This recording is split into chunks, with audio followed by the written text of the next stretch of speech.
Okay, this problem is related to Venturimeter. So, chapter fluid mechanics. So let us say this is from fluid. So what the problem says, we'll discuss. So this is from fluid. Okay, so problem says, so this is Venturimeter. So Venturimeter is a device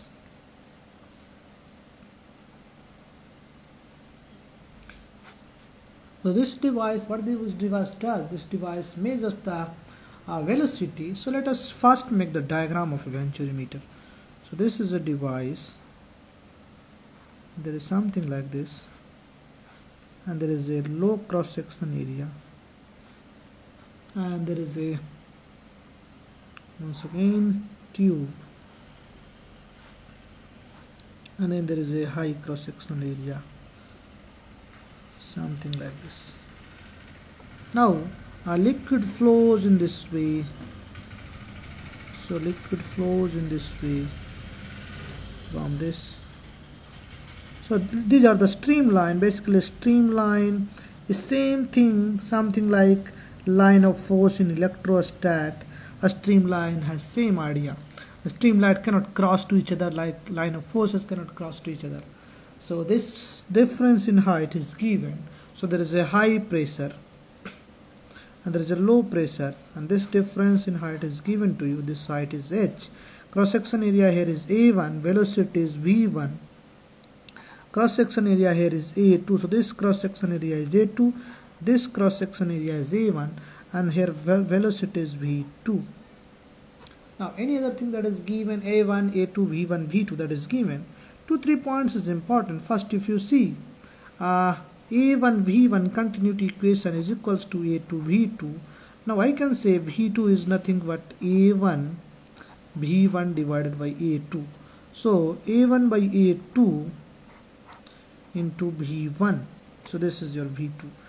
Now a2 is, so this is a2 is less than a1. So a2 by a1 by a2 is greater than 1. So this v2 is basically greater than v1. So I can say a1 by a2, that is greater than 1. This implies v2 is greater than v1. This means, this is obvious also. Velocity of liquid here is less, but velocity of liquid here is high. This is obvious also. Now what the problem says, we have to find, so what this device, this portion is called throat. So let me read. This figure shows a Venturimeter used to measure the flow speed in a pipe. So in any pipe it can use to measure the speed, flow speed. So this device is used to measure the flow speed in a pipe. You can remember, this device is used to measure flow speed in a pipe, given pipe. Now let us see, I will write here so that you can see the figure also. Now see, this says derive an expression for flow speed v1 in terms of, so we have to find expression for v1 in terms of a1, a2 and h. So these are the parameters, and the difference of height h in level a1, a2 height. H is the difference in height. Now since the liquid are incompressible, they contains non-viscous liquid, so we can always apply Bernoulli's theorem. So Bernoulli's theorem, if I see what is the reason velocity increases and what is the main task or main principle of this device, say there is a difference in pressure. If I can measure this height, I can measure the velocity here. That is the main idea. So if I take this as a datum, now this point and this point are a 0, that is same height level, so I can assume, so let us write this point as 1, so p1 plus rho gh. So let me write here, or are you able to see? Okay, so p1 plus rho gh 1 plus half rho v1 square, this is equals to p2 plus rho gh2 plus half rho v2 square.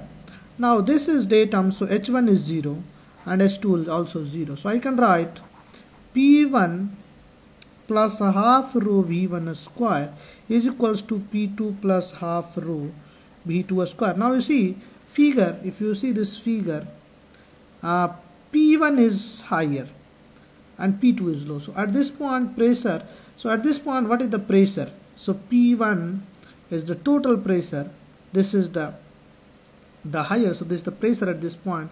I can calculate this pressure, this height, at this point this height. So difference in pressure is rho GH, P1 minus P2. So P1, let us took this side, P1 minus P2 half rho B2 square minus B1 square, and we know P1 minus P2 is nothing but rho GH, because this is the static pressure. The term P1 P2 is the static pressure. P1 is same as the pressure of this column height when this is the static. This is the pressure, P2 is pressure when this column is the static. So P1 minus P2 is simply difference. So rho GH is equals to half rho. Now V2 I know, V2 is nothing but, from continuity equation, V2 is A1 B1 by A2. So A1 by A2 into V1, this whole square minus V1 whole square. So if I take V1 whole square, so I can write 2 rho cancels out to 2ZH and root over. So this is A1 by A2 whole square minus 1. So this is the final term I will get.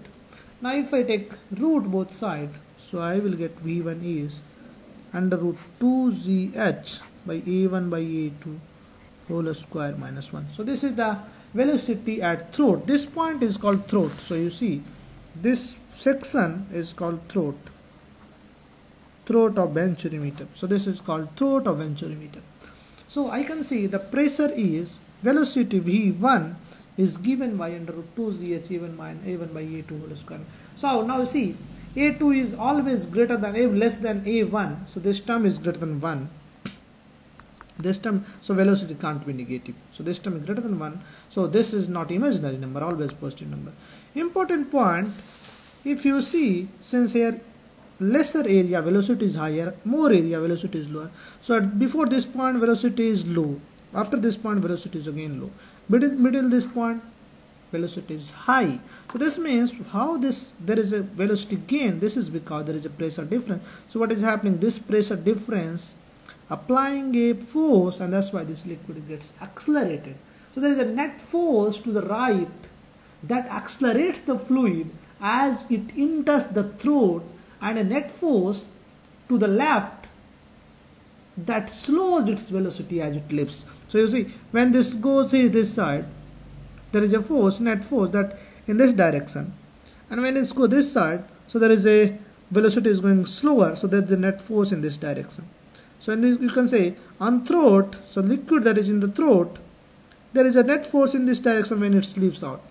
When liquid gets here, there is a force in this direction. So this is important part. Okay, we'll discuss the next question.